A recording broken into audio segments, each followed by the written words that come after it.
Since 1964, we have provided education and mentorship to more than 11 million entrepreneurs nationwide. SCORE is a 501c3 nonprofit organization and is a resource partner for the U.S. Small Business Administration. You might have heard of the SBA.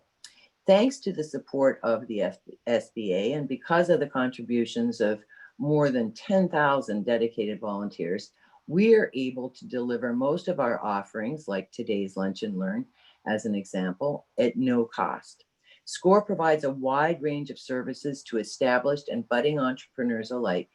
Please visit piedmontscore.org to view our extensive library of resources, our list of upcoming workshops, or to request the assistance of a mentor. That's piedmontscore.org. I'm pleased to introduce you to our speaker today, Judy Horton, owner of Horton Consulting, LLC. We met Judy as a SCORE client when she was starting her business.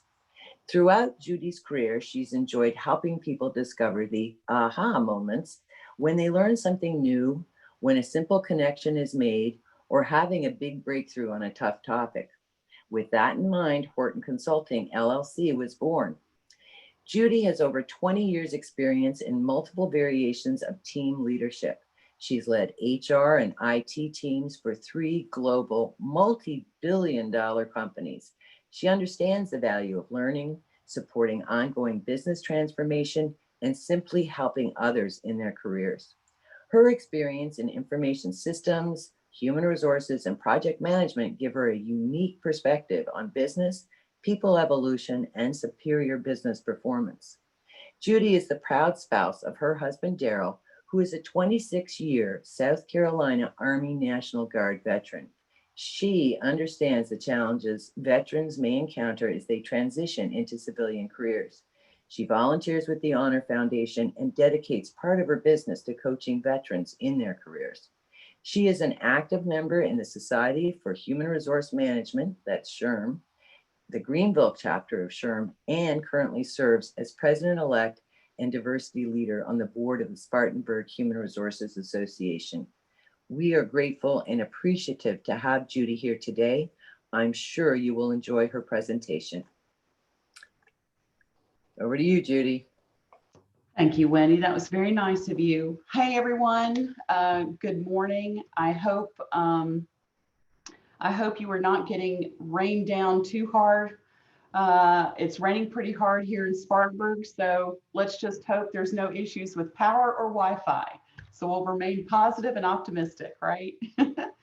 So one thing I'll mention before we get started is Wendy is going to be monitoring chat. And throughout the presentations, there's going to be a couple of questions that I ask you, and I encourage you to share in the chat box. So Wendy's going to help me keep an eye on that. And if you have a question along the way, please just, raise your hand, pop it in chat. I love it when people ask questions, and I do not mind at all if you interrupt me. As a matter of fact, I'd almost rather you do that, and we can have a good conversation about it. So let's just jump in.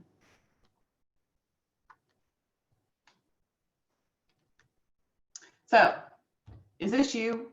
I just love Lucille Ball. I just love this episode.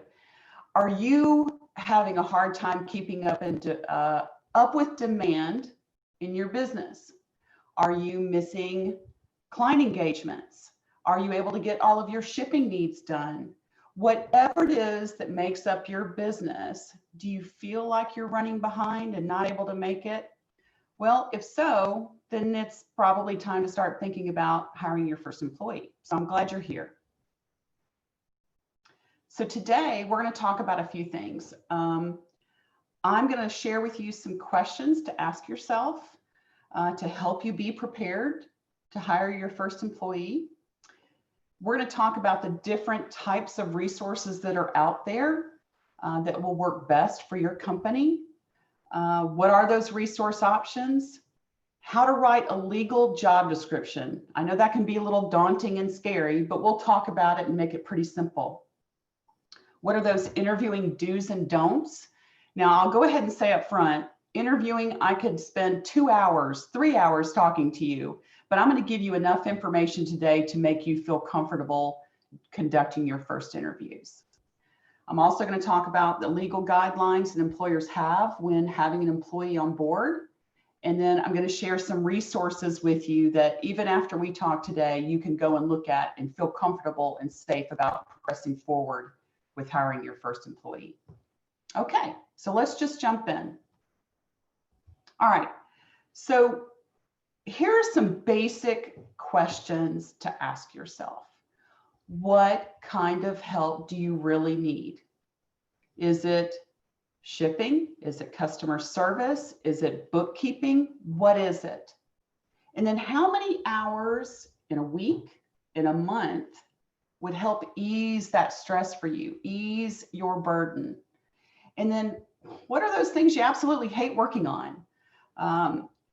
Where are you less skilled? For instance, in my business, I am not good at business development. It is not something I've ever done in my career. I'm not comfortable with it. So thankfully, I have a husband that works with me and he helps me on that side of the house. So that's just an example. So when you think about the assistance you need, I want you to think very specifically about those things, those tasks, the things that keep you up at night. What are those things that will ease your burden if you had some help? What are those things not in your wheelhouse? And I want you to be super specific as you can. And then once you do that, you can group them into buckets. And the reason why I'm having you do this is this will help you understand and lead to the type of person you need to hire. What skills? Now, I put together this simple table. I like to group things. So let's just take that first item as an example. So let's just say customer service is your big burden right now. It's important. Maybe you are not able to respond to Google reviews. Maybe you're not responding to customer emails, shipping issues, whatever the case may be. All of that can be bundled together under customer service. And it's being neglected right now. And it's pretty important to your business that you stay on top of that customer service. You want those repeat customers in whatever your business is. So is this something that could be delegated? Probably. Could it be outsourced? Probably. And these are questions that you can ask yourself. And then, of course, understanding what is the time commitment that you need to help ease your burden. Also, on the side of hours, when are those hours where you need help? If you are a brick and mortar retail shop, you might need help on the weekends when things are busy. If you have an office, a coaching business, whatever the case may be, maybe you need time at night. Whatever the case may be, it's important to understand the amount of hours and when those hours would help you, as an example. So today, we're going to talk about 4 resource options. So it's not always about hiring your first employee. I wanted to share some other options with you. So the first is a virtual assistant. And I'm just curious, would you just pop into chat if you've heard of a virtual assistant? Just say yes, yes, or no. I would just love to see who's heard of a virtual assistant before. Great. Okay. All right, someone who hasn't. So, okay, great. I've heard of one, but not used one. All right, so we're going to talk just a little bit about a virtual assistant today. We're also going to talk about a temp resource and then a part-time and full-time employee. And we're going to share the pros and cons of each one. And then what does it mean for you from a legal standpoint as a business owner? So a virtual assistant is simply someone who's not employed by you, but they are an independent resource. They're typically remote. There are lots of virtual assistants that are here in the United States, but there are many that are based in Europe and India. And now I'll mention that just briefly because it may actually be advantageous to you to work with a virtual assistant in a different time zone. So while you're sleeping, they're working. It's one thought. Now, virtual assistants have really come a long way just in the past 2 years. You can find a virtual assistant to do so many different types of things. Is it social media? Is it marketing? Is it administrative work? Is it bookkeeping? So just understand that a virtual assistant might be a reasonable option for you. So the pros, flexible hours, like I mentioned, they could be working at night while you're sleeping, but it's also flexible hours in maybe you only need an hour this week, but you need 10 next week. So they have that ebb and flow in hours. They can handle the tasks that, quite frankly, you don't like to do. What is that? And they're really quite affordable. The prices of virtual assistants have really normalized again over the past 2 years. So this is a pretty viable option even for small business owners. And you do not have to pay them or provide any type of benefits to this individual because they're not an employee. Now, the flip side, and really the important thing, is taking the time to understand, of course, what you need. We just talked about that. And then you can interview multiple people to make sure that you're finding the right one that's going to fit for you and for your business. So they can find them online. Seriously, you can just Google right now, virtual assistants, and you will have a plethora. My initial suggestion, if you are just coming into using a virtual assistant, is try to find one, a company that's local to South Carolina. If not, then you can branch out. Look for someone who has experience in the industry that your business is in. It's not a requirement, but it may be helpful in your particular business. You want someone that as they get to know you, they're going to anticipate the needs that you have and come to you with suggestions or offering for help. You want to have that person kind of be a right hand, if you will. I would absolutely encourage you to do reference checks. If someone tells you they cannot provide you references, they have not been a virtual assistant for very long, and I would steer clear. Another beautiful thing about a virtual assistant is that you can do a trial run. Maybe you just have them work with you for the next 2 weeks to see if it's a good fit for you and for your business, and then make a decision. And then there are so many different virtual assistant companies that offer a variety of virtual assistants. So you might need 2 different areas or 2 different skill sets to ease your business burden. So finding one virtual assistant company that can offer different skills might be the best path for you. All right, so we've all heard about a temporary resource. I can honestly say that I did lots of temp work early in my career. So you understand that this is just a great opportunity to have someone come on a quick basis and on a temporary basis, something short-lived. You can increase and decrease the hours as you need to. You can be quick to hire. I have recently worked with a temp agency here in the upstate of South Carolina that was able to get someone in the afternoon. I called in the morning and someone in the afternoon showed up. So you can do that. It's wonderful. They can help you handle unexpected demand. And for those of you who have a product-based company, you know, with the holiday season coming up, you might have this surge of orders. As a matter of fact, I hope you have a surge of orders. So a temp resource might be someone who can come in and help you, and you're not making that long-term commitment. You don't have to pay them any benefits. And the cost to you as a business is lower overall than hiring someone. Yes, the hourly rate is higher, but you're not paying benefits, you're not having to pay taxes, all of those things for a temp resource. And the nice thing I like about temps is that you can have someone come on board, and much like a virtual assistant, you can evaluate that person and see if it's someone that you want to have continue to come back and work with you. Now, the flip side of that is that you might have to do repeated training if you don't get the same temp. So just keep that in mind. So how do you find a temp resource? Well, I really probably don't have to mention this to you, but there are lots of temp resource or temp agencies to provide resources in our community. They have become more specialized.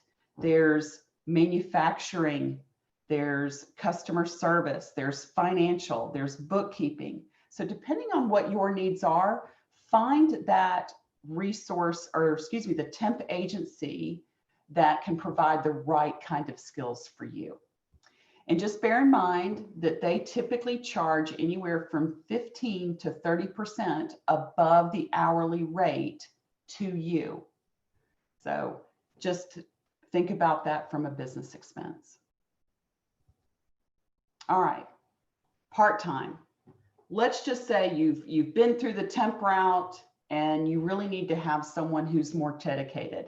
So a part-time person is employed by your company and they work 30 hours or less per week.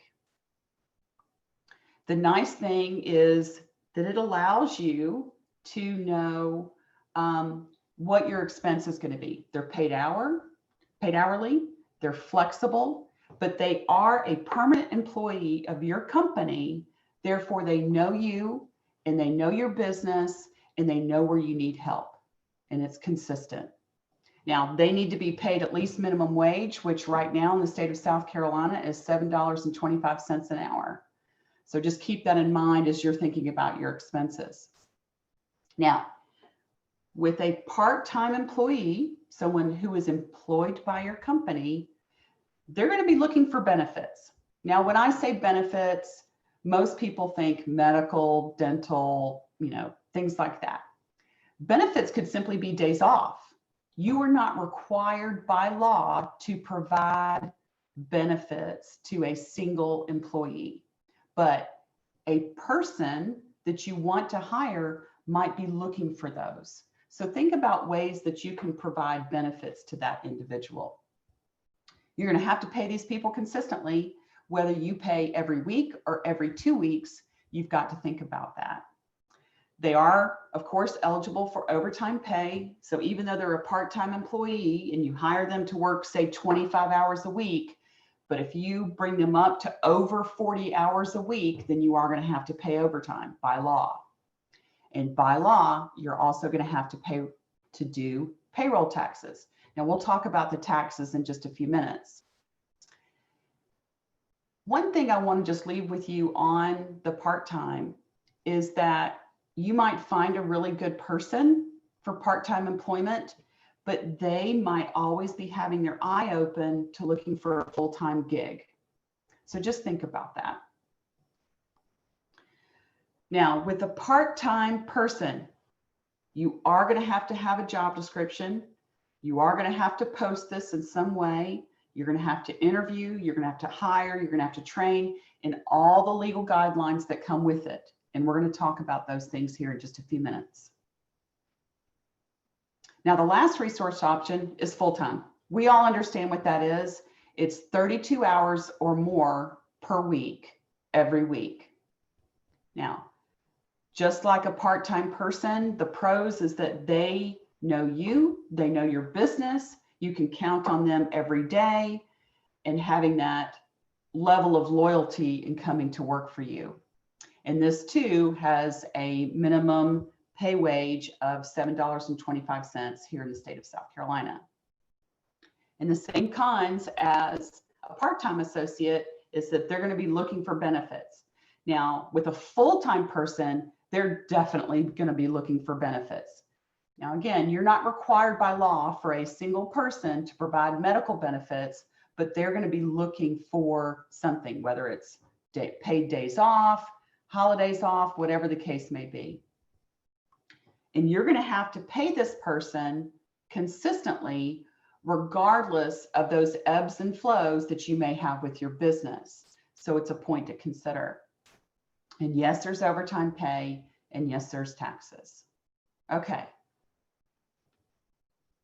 So when Wendy and I were talking yesterday, she brought up a good point that I wanted to just share with you. So what you have on the screen in front of you is the kind of textbook definition and difference between a 1099 worker and a W-2 worker. A W-2 worker is that full-time employee that we just talked about. They're on your payroll, they have benefits. A 1099 or a contract worker is not employed by you. You pay them. You might consider them a vendor. You might consider them, they would be someone who's self-employed, that they're going to provide something to you that's short-term. Let's say you might hire a photographer to do product photography. So that might be a 1099 contract that you do with that person. So that's been a question. So hopefully that helps just clarify the difference between 1099 and W-2. All right, so we just covered a lot. So in thinking about the resources that you need for your business, you want to think about those specific job duties that are making your life kind of miserable right now, or making it tough for you to keep up. Is that consistent work enough to hire someone? And if not, then maybe the VA or the temp resource is the way to go. Do you have the funding, the revenue in your business to consistently pay someone? And if not, which as a growing business, we're all not quite there yet, then you might want to think about a virtual assistant or a temp. What training and onboarding do you need to do for this person? Maybe you are so busy that you don't have time to sit down and write a training plan. So it might be the best thing is to step up with the type of resource that you have. Think about the ongoing management that you're going to have of having a part-time or a full-time employee. You have to plan for that. Do they have, issues, questions, and you have to be the one who's answering those questions and dealing with those issues with that employee. So think about that. And also think about, and this is not just because we're in the middle of a pandemic, but can someone work remotely for you? Or do they need to be in your brick and mortar shop? Or could there be some sort of combination thereof? There's so many different options in that regard. And people these days, of course, are looking for those options. So think about what makes sense to you. The last thing I want you to consider is, what is your personal goal for your business? So when you started your business, however long ago that was, in your mind's eye, was your goal to have a whole team of people? Was that what you wanted? Or was it simply to be a business of one? So when you think about your resource options, don't forget about those original goals that you had and what makes sense to you and to your business. Okay. All right, so that was a lot. Any questions or comments at this point? Let me just peek over here at chat. Judy. Yes, ma'am. Carrie had a question, and I think you answered part of it, but I think she's also looking to understand what the tax, if there would be tax implications to a contracted employee. And as we said, there would be no payroll tax, but certainly that would become a business expense that, depending on how you are structured, could be something that you can, deduct from, and reduce your overall profits that then need to be taxed. But that is something to consider. Again, depends on your business structure, but there's definitely no payroll tax associated with a 1099 employee. You got it, Wendy. Absolutely. Worker. Yes, you got it. Okay. Any other? Carrie has another question about how she would pay them. And you would pay them the way you would pay any vendor. Upon submission of an invoice, you then pay them. So you through your business checking account or whatever you're using to pay other bills. That's right. Absolutely. Okay. All right, super. All right, so let's move on. So let's assume that we've made a decision that we're going to either hire a part-time or a full-time employee. You need a job description. And I know that that can be kind of scary and a little daunting. So what I've done is what you see in front of you is a standard job description. And you can find this on the Society for Human Resource Management website. Quite frankly, you can Google and find a legal job description, but I personally like to go to the Society for HR Management because I know their stuff is legal and approved. You can go there and find a job description. So let's just walk through some of the highlights. I'm not going to take you through every point of this, but let's just go through the highlights that you need to be focused on.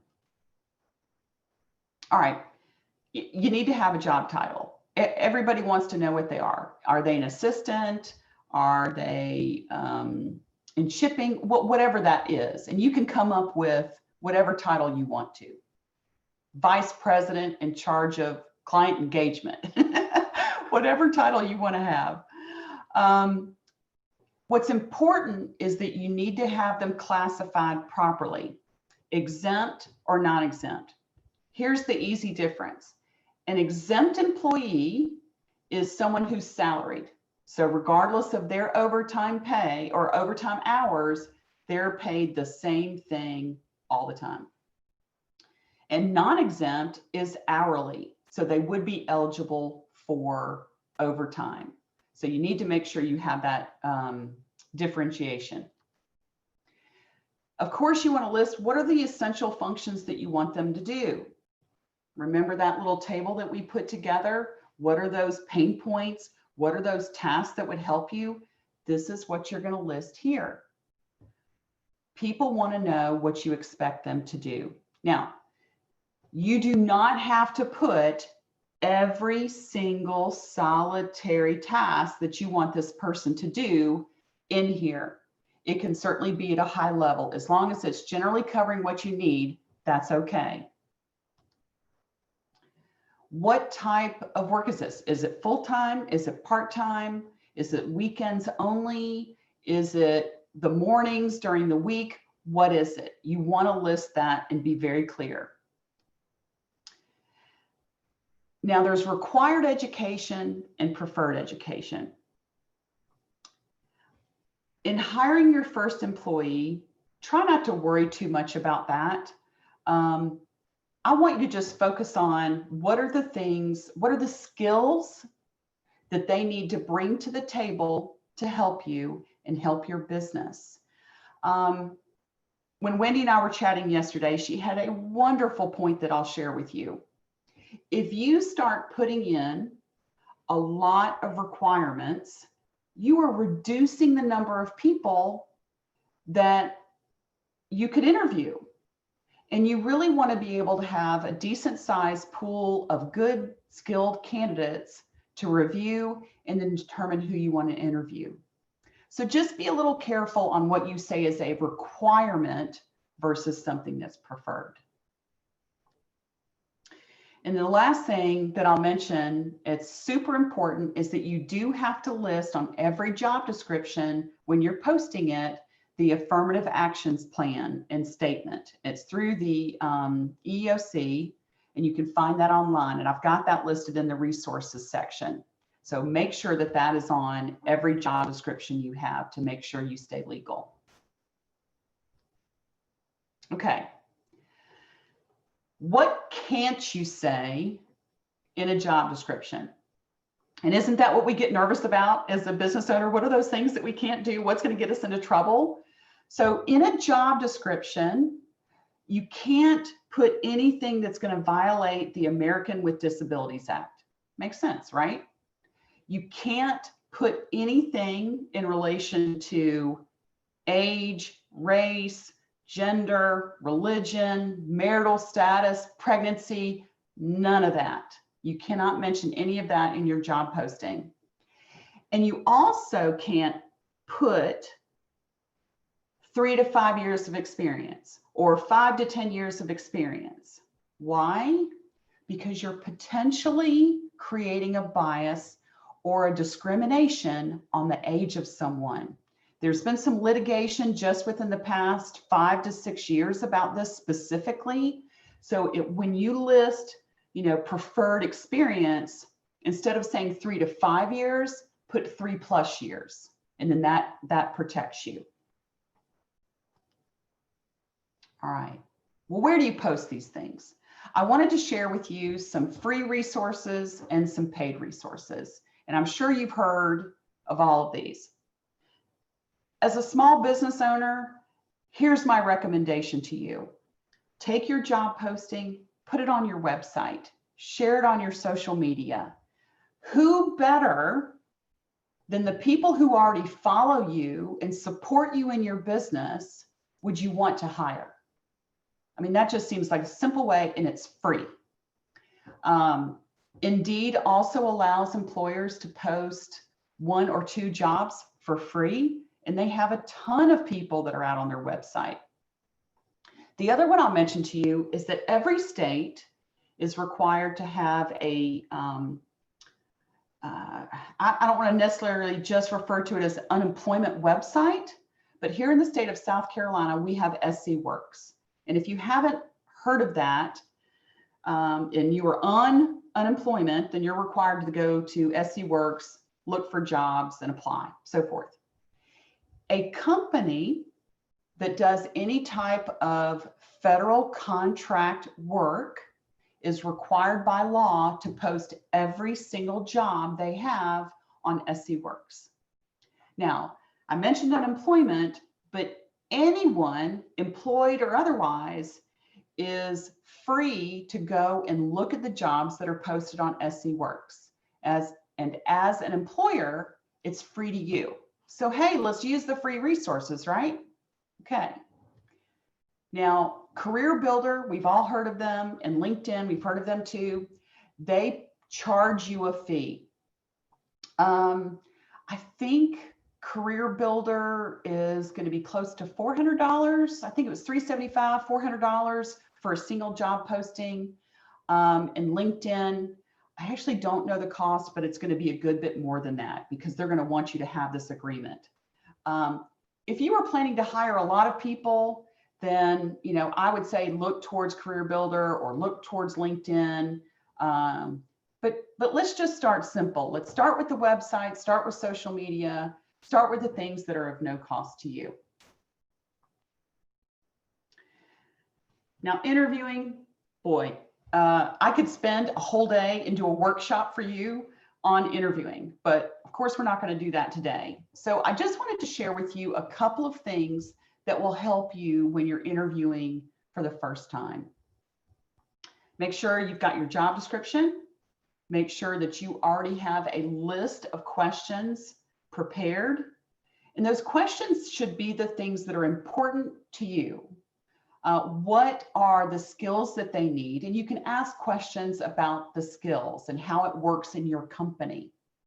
And then I also like to ask very open-ended questions because that tells me more about that candidate. Now, I listed a few for you here, and the one that I like the best, and I do with every single person that I interview, is I ask them to walk me through their resume, starting with their oldest job, coming to their most recent job. That can tell you so much information about that person. Do they job hop? Did they stay with the company for a long time and then was terminated for some reason? Maybe it's a good reason. Maybe it's not a good reason. Did they move? Were they a military child? I mean, there's so many different things that you can learn about this individual by just having them walk you through their resume. Asking them what is important to them. What was their biggest accomplishment as they're walking through this resume? You can learn so much about an individual. And the other thing that I like to ask is what kind of relationship they had with their previous manager or their current manager if they're still working. That also tells me so much information. And as a small business owner, you're going to want to know, is this person someone who can work with me or not? If the challenges that they had with their prior manager is more on a personal level, then it's just something for you to think about when you're evaluating that person. Okay. I want to share with you the interview don'ts. All right, this is scary stuff, but I'm telling you this to protect you. So much like a job description, there are things that you can't ask in an interview. You can't ask anything about age, race, religion, culture. You get that. You cannot ask if someone's married. You cannot ask if they're pregnant, planning to have kids, any of that. You can't ask about disabilities. Even if someone mentions that they have a partial disability or something like that, do not discuss it. That is just a bad place for you to be as a hiring employer. So just don't discuss it. Same thing with health. Do not ask any questions about their health. Even if they mention it and bring it up just in kind of a passing way, just do not go down that path. Protect yourself and protect your business. If they have an accent, you can't ask where they're from. Now, okay, you might think, well, gosh, we're in the state of South Carolina. Lots of people have accents. Are they from Charleston? Are they from Greenville or from Spartanburg? That's not what this is about. This is about determining if someone's from a different country or has a different heritage. And again, that little door opening could cause some problems for you legally. So let's just not go down that path. And you cannot ask if they're a US citizen. You just can't. Now, this is a lot of don'ts, a lot of scary stuff. So let me just flip the coin for you. These are the things that you can ask that still gets to the information that you need. Let's just assume that maybe you have a restaurant and you serve alcohol, or on occasion, they're going to need to drive a company truck. You can ask, are they of legal age to do this, whatever this is? So you can ask that. You can ask, are they authorized to work in the United States? Now, a US citizen is going to probably look at you like you're crazy, but that's fine.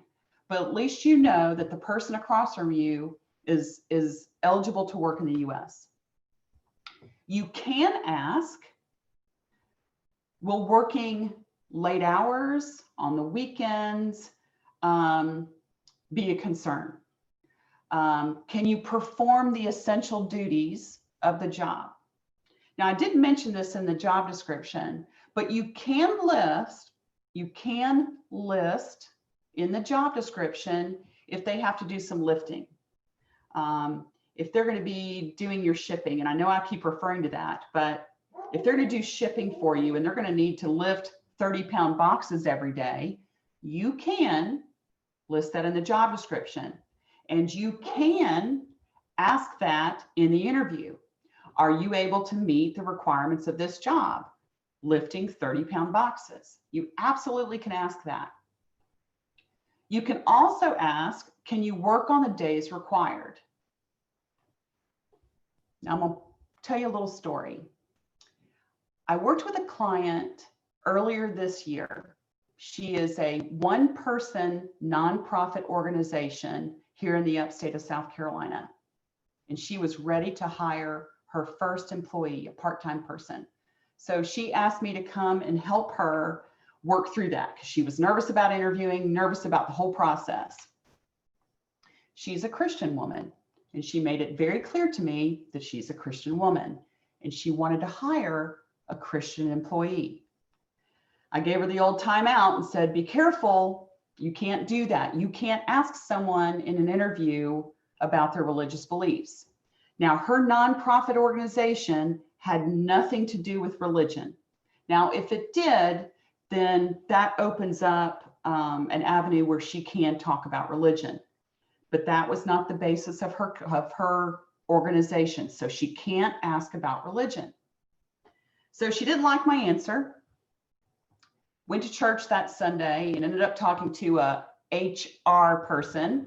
And that HR person said, oh, sure you can. You can find out about that person's religious beliefs. You just ask them, what do they like to do on Wednesday nights and Sunday mornings? Gang, you can't do that. Do not ask anything in a roundabout way that could put you into legal trouble. And we just don't want to do that, especially as you hire your first employee. So just be careful, okay? Now, SCORE has an amazing cheat sheet for you. I've listed it in the resources at the end of the presentation. And so please, as you start embarking on interviewing and hiring your first person, go seek this out on SCORE's website and print out this sheet. It is just so super easy to have, and that way it keeps you safe and keeps you legal. Now, don't hire a mini-me. Don't hire a clone of yourself. Now, my husband laughs at me because I'll say, oh, if I could just clone myself for this afternoon, I'd be great. Well, in theory, that's good if you could have someone and hire someone who's just like you. But really, that's not the best thing for you and your business. Because if you go back, remember at the beginning of our conversation, what are those things that are not in your wheelhouse? What are the things that you need help with? So finding someone that complements you and brings a different set of skills than what you possess is only going to help you and help your business and help it grow. So don't hire a mini-me.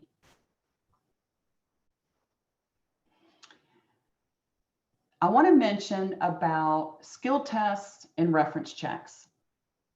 Skills test, maybe you've had one, this could be, how good are you at Excel, or, can you turn this widget, whatever the case may be. If you feel like the work that you're hiring for needs to have a skills test, hire an agency to do that for you. They have accredited testing procedures and tests, so you don't have to do this. And reference checks, I'm not sure why people don't do reference checks anymore. I think it's just silly. So as you hire your first person, absolutely do reference checks. I ask for 4 references, with one of them being personal. And it gives me a good opportunity to learn about this person. And I like to see on their reference list a previous direct manager, because then that person's going to speak directly to that person's work abilities and work ethic. So if you can get that, ask for that. Now, background checks and drug screening is not a screening tool before the job offer. It's only after you've made the job offer and they've given you written permission, signed permission to execute a background check and a drug screening. If you have a lot of inventory, high dollar inventory, if you are having someone drive a company vehicle or doing anything that if they were impaired could hurt you, then you may want to consider drug screening.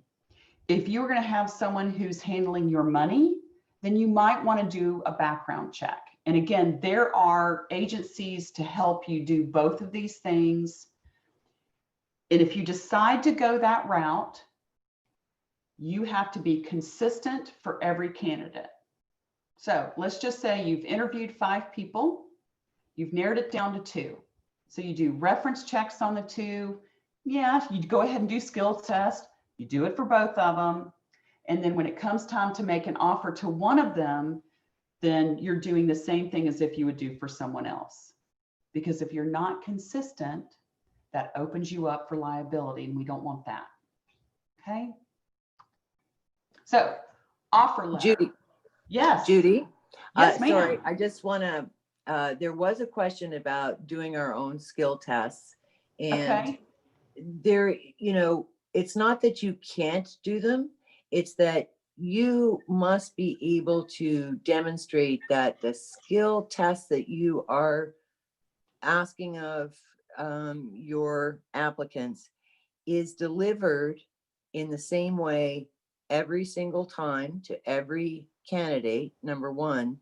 And number two, that there isn't something about what you're asking them to do that would have a covert kind of bias or systemic problem. And I guess the example that was used was how to, measure a piece of wood or make sure that they're getting it to the, 1/16 of an inch.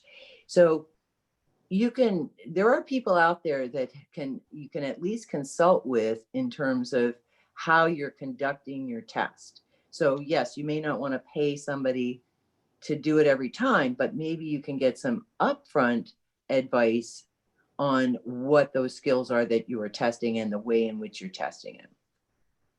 Perfect, Wendy. Yeah, you answered that beautifully. It's a great question, and keep them coming. Keep the questions coming. I love this.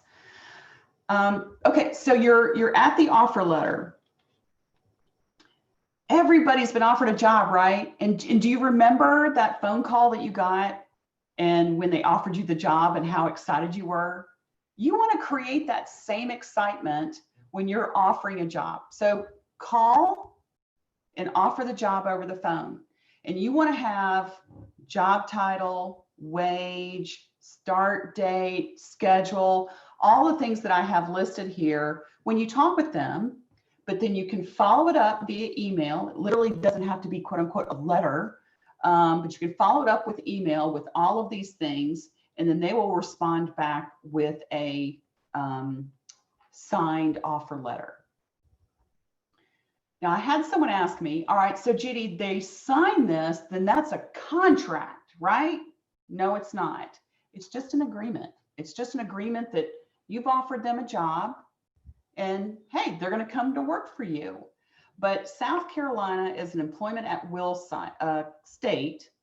So this is not a legal and binding contract between you and this person. So just bear that in mind. With the offer letter, if you do decide to do the background check and you do decide to do the drug screening, you will include a separate document for each of those because they will need to sign that for their approval for you to conduct those background checks and that drug screening. Okay? Now, employee onboarding, and this is another one of those topics I think I could probably talk to you for about 2 hours, but I just want to give you the skinny. So you will need to verify their eligibility to work here in the US. And there's a great and simple process to do that with E-Verify, which I'll talk about in just a minute. You will need to complete the W-4 form. Hey, we've all filled them out, right? I've included in the resource page where to get these forms. And by law, you have to display labor law posters. And again, I've included in the resource sheet where to get these. With the pandemic, I believe we are up to 4, it actually might be 5 different posters that you have to have visibly displayed in your place of work. I mean, if you work out of your home and you've hired an employee, you're going to have to, put up a bulletin board and, put these posters up. You can put it in your break room. You can put it in the bathroom. It doesn't matter where you put them as long as they're visible to the 1 or more employees that you've hired. Also think about the training. What I don't want you to do is you've hired your person, they're starting tomorrow, and they show up and you don't have anything planned. That's only going to waste your time, waste your money, and it's going to waste their time and create some frustration. So whenever you decide to hire them and in whatever manner, and this actually goes for any of the type of resource options we've talked about today, just plan ahead. What training do you need to give them? And make their first day fun. Take them out to lunch. If you have, employee shirts, make sure that they have a shirt the first day. If, you got a cool logo, get them a tumbler with a logo on it. It's amazing the responses I've heard from people when they have come on their first day and everything's prepared and they are made to feel so welcomed. And I'm sure every one of you has felt that same way at some point in your career. So do the same for your first hire. So files. You need to have an employee file for every employee you have. Resume, if you did the background check, any information about that employee as they go on through their career with you needs to be in that file. The one thing that's not in that file is the I-9 information. Now, E-Verify, and again, I've got the link in resources, can be done online. So the government will check and validate their eligibility. You don't have to do that. You just need to make sure that you are having them fill out the I-9 information, okay? Payroll. Again, this is another pretty meaty topic. We could talk a lot about this, but for a part-time or full-time employee, you are required by law to withhold state and federal taxes. In the state of South Carolina, we have state withholding. There are other states that may not have it, but here in the state of South Carolina, we have state and federal withholding. We also have FICA and unemployment.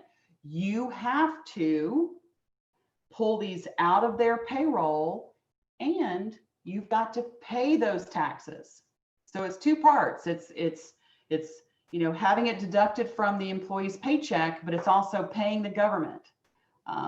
I've heard, unfortunately, of small businesses that they forget that part too, and we don't want you to get into trouble. Now, how can you get help with this? I personally use QuickBooks. They have a nice payroll option. It's just what I use. I find it super simple and I don't have to worry about it. They take care of it. There are some payroll services out there. Depending on the size of your company, they can get kind of expensive. And then another option is if you have a CPA or a bookkeeper that you work with, they can certainly help you with the proper deductions and the proper payments to those taxes. Okay. All right. So we've talked about a lot. When you think about your needs, well, as a matter of fact, let's do this. I've thrown a lot at you this morning. Just pop into chat. What are you thinking would be a good avenue for you in your business? Do you mind just putting that in there, whether it's a virtual assistant, a temp, a part-time or full-time? What are you thinking about out there? While they're doing that, Judy, I just want to repeat for everyone that we are going to send the slide deck and we will send a link to our YouTube channel. And we hope to have this posted to our YouTube channel sometime next week. So you can replay it to hear Judy explain these things again to you. So we will do that in our email out to the participants. Probably tomorrow, we'll send you the slide deck. We'll send you the link to YouTube and we'll send you Judy's contact information as well. We had a question, Judy, and it's from Miranda. She said, South Carolina is a free will hire state, but what if we hire an employee from another state? Do we look at their guidelines or is the free will to hire still apply to the virtual employee? You go ahead. So two things there. If you operate in the state of South Carolina and say you hire someone from Asheville in North Carolina, they are still under the governance of the state of South Carolina because that's where your business is. Now, I also see about the virtual employee. A virtual employee, it's not an employee. They're an assistant. So if I got I'm looking at chat, if you just still applies to a virtual employee. If you're meeting a virtual assistant, there's no requirements around you keeping that person employed for any length of time. Think of it as an agreement or a contract or a temporary resource for you. I believe that was your answer or question. Did I get that, Miranda?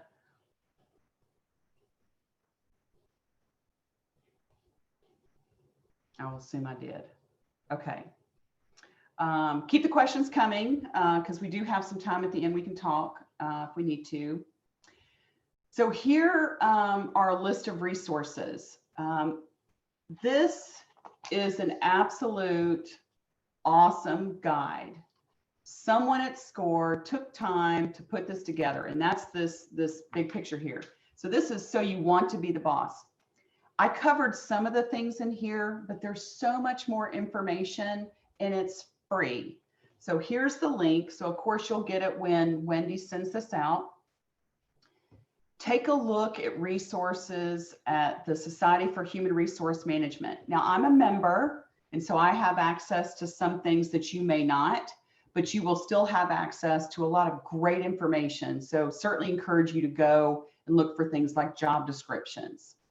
The I-9 and citizenship information, here's your links. E-Verify makes it super simple for you. And then to download your W-4, of course, go to the IRS website.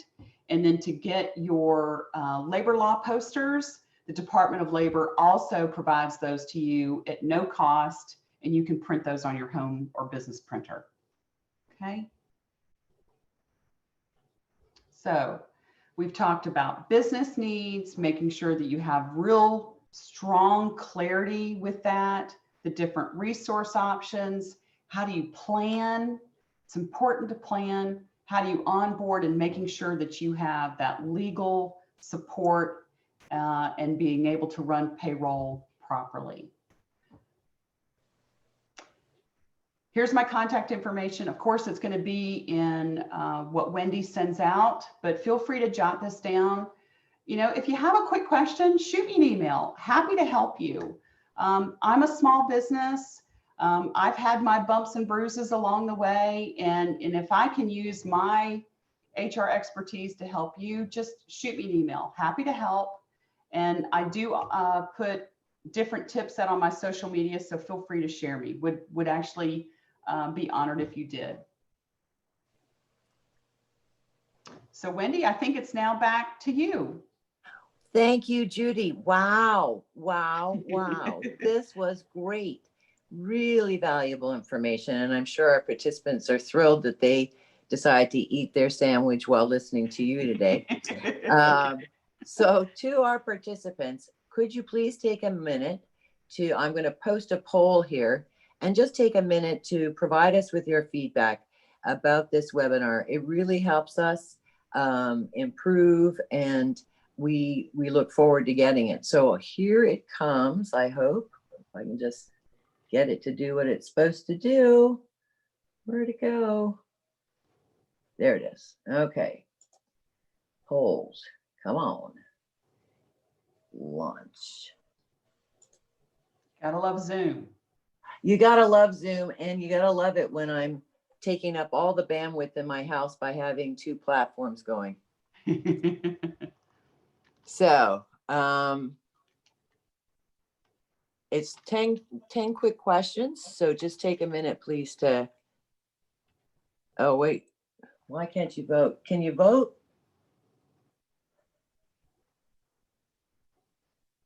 Oh, I hope you can vote.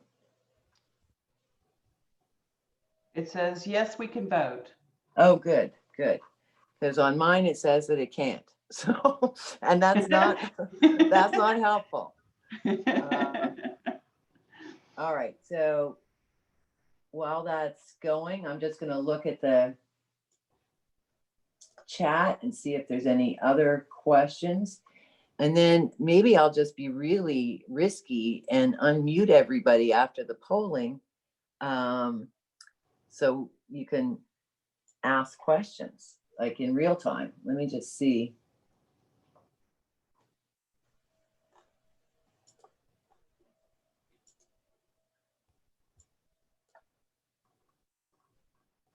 Okay, there's a question from Becca on temp or part-time. If we're looking to hire someone that's in a nonprofits program that would pay but also work as a training program, could someone else say that I was being discriminatory by not offering the job to them if I'm for profit and not a nonprofit myself? I'm Becca, I have to say I'm not really sure what that is, but Judy might have something. So Becca, I'm reading your question again. If you're looking to hire someone that's in a nonprofits program that would pay as a training program. I'm sorry, Becca, I'm not sure if I completely understand that. Can you clarify, or Wendy, are we able to unmute Becca so she could? Yeah, I just unmuted Becca so she could clarify that for us. Sure. Thank you. Yeah, so I want to be able to work with some ladies that are coming through the addiction homes or like human trafficking. There's one specific home in the upstate. And so I just want to make sure that if I am looking to hire specifically them, that someone else, say from another residential program, can't come and say, well, why aren't you offering to me? You're being discriminatory. You know, I should be able to get the opportunity for the job as well. That's a great question, Becca. Wendy, do you know the answer to that? Well, again, so if you are a nonprofit and your mission is to help a specific audience, and part of that is through, training and hiring and that sort of thing, you could have a case to say that it is an essential requirement that they have been a participant in that program, whatever that program is. So when we get talking about essential requirements of your job, whether it's a physical requirement or even an educational requirement or anything else, if you can show that it is absolutely necessary, then you will be covered. So it's called a bona fide, a qualification. And so you just have to be very careful about how that is. So it's like that 50-pound requirement. If actually you're only lifting, the boxes are only 10 pounds and you're lifting 10-pound boxes 50 times a day, you can't really say you've got to be able to lift a 50-pound box. Or you can't say you have to be able to lift a 50-pound box if you're going to allow somebody else to help them lift that box.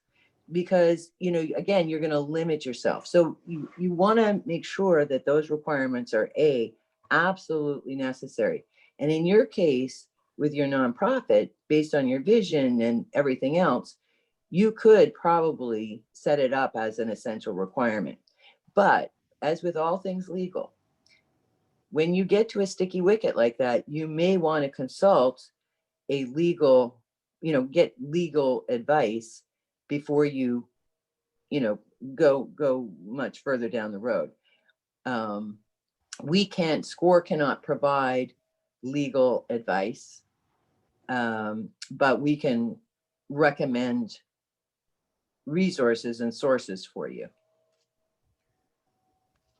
Yeah, Becca, that helps, because currently I'm trying to decide if I want to add on a nonprofit option to be able to integrate easier. And so currently I'm for profit, and that's why I keep on trying to ask the questions of, do I need to add this on to make sure that I'm doing things the way I need to? So thank you.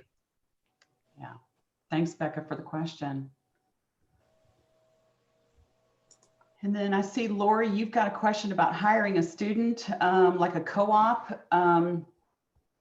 You would list in your job description that you were wanting a co-op or an apprentice, if you will. Don't actually, I take that back. Don't use the word apprentice because that denotes a lot of different things. But you can use a student intern. You can use that language. And as long as you are posting it so other students can see it, then you are abiding by that, and then you can hire your student intern or co-op. And then let's see, it looks like we have one more, Wendy. Where is a list of what's allowed for lifting? We lift a lot in our job all day. Do you have a list of pounds? I'm guessing this is listed somewhere. Well, so Chris, you're not going to find an exhaustive list of very specific things like what you can say about lifting.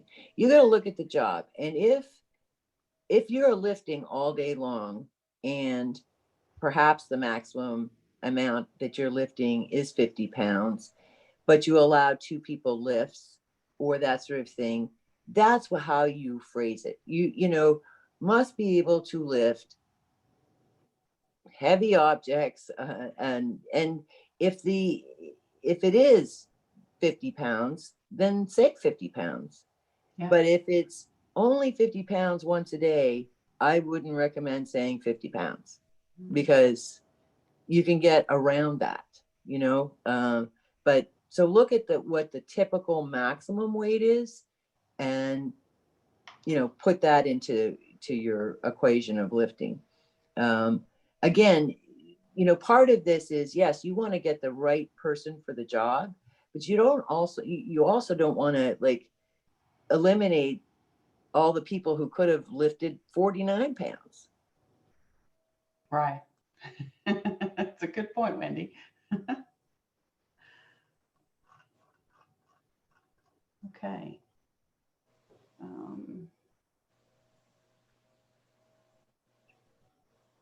Oh, that's good. Thanks for sharing about the student apprentices. That's super. Great to share.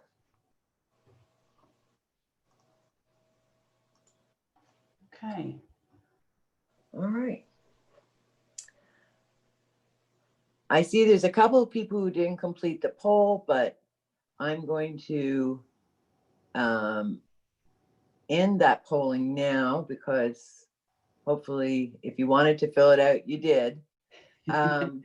Judy, do you have any final comments or?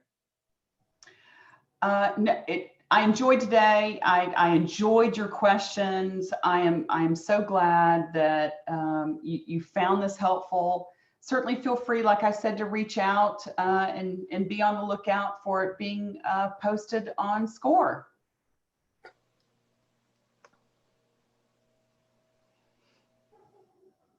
All right. Well, thank you, everybody. And check out our website, PiedmontScore.org, for more workshops. And thank you for joining us today. And thank you, Judy, for your time. I appreciate it.